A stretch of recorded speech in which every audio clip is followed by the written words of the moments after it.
जय श्रीमन नारायण। राधे राधे। आप सभी भक्तों पर भगवान श्री कृष्ण की कृपा हमेशा बनी रहे। आपका दिन शुभ और मंगलमय हो। आप सभी भक्तों को माघ मास की हार्दिक शुभकामनाएं। माघे निमग्नाः सलिलेषु शीते विमुक्त पापास्त्र दिवम प्रयान्ति।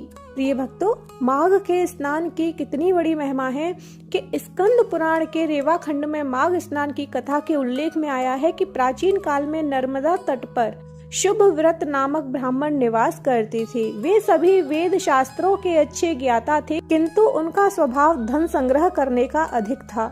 उन्होंने धन तो बहुत एकत्रित किया, लेकिन वृद्धावस्था के दौरान उन्हें अनेक रोगों ने घेर लिया। तब उन्हें ज्ञान हुआ कि मैंने पूरा जीवन धन कमाने में लगा दिया, अब परलोक सुधारना चाहिए। वह परलोक सुधारने के लिए चिंतातुर हो गए। अचानक उन्हें एक श्लोक याद आया जिसमें माघ मास के स्नान की विशेषता बताई गई थी।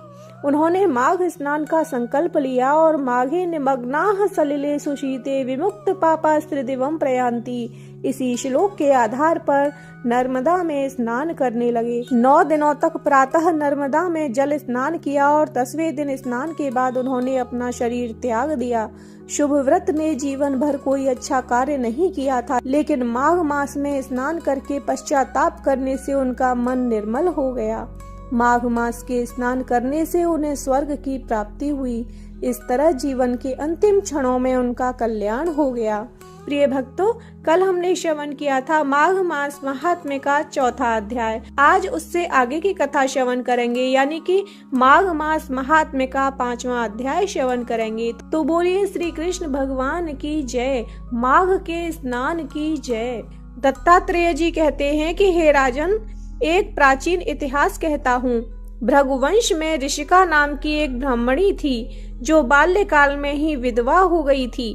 वह रेवा नदी के किनारे विंध्याचल पर्वत के नीचे तपस्या करने लगी। वह जितेंद्रिय, सत्यवक्ता, सुशील, दानशीलता तथा तप करके देह को सुखाने वाली थी। वह अग्नि में आहुति देकर उच्च वृत्ति द्वारा छठे काल में भोजन करती थी। वह वल्कल धारण करती थी और संतोष से अपना जीवन व्यतीत करती थी।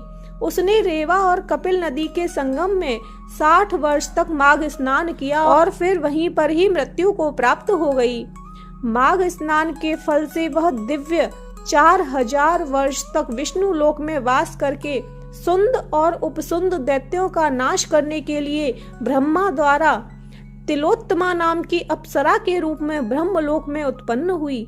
वह अत्यंत रूपवती, गान विद्या में अति प्रवीण तथा मुकुट कुंडल से शोभायमान थी।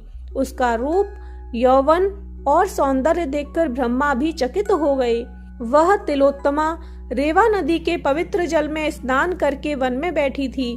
तब सुंद व उपसुंद के सैनिकों ने चंद्रमा के समान उस रूपवती को देखकर अपने राजा सुंद और उपसुंद से उसके रूप की शोभा का वर्णन किया और कहने लगे कि कामदेव को लज्जित करने वाली ऐसी परम सुंदरी स्त्री हमने कभी नहीं देखी। आप भी चलकर देखें।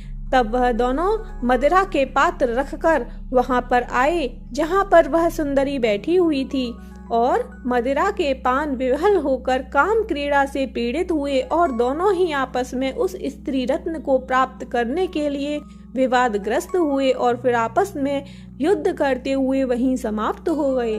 उन दोनों को मरा हुआ देखकर उनके सैनिकों ने बड़ा कोलाहल मचाया।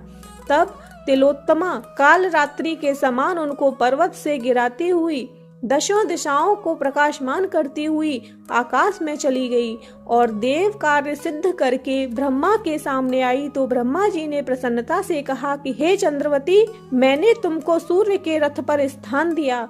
जब तक आकाश में सूर्य स्थित है, नाना प्रकार के भोगों को भोगो। सो हे राजन, वह ब्राह्मणी अभी भी सूर्य के रथ पर माघ मास स्नान के उत्तम भोगों को भोग रही है। इसीलिए श्रद्धावान पुरुषों को उत्तम गति पाने के लिए यत्न के साथ माघ मास में विधि पूर्वक स्नान करना चाहिए। बोलिए श्री कृष्ण भगवान की जय। माघ के स्नान की जय।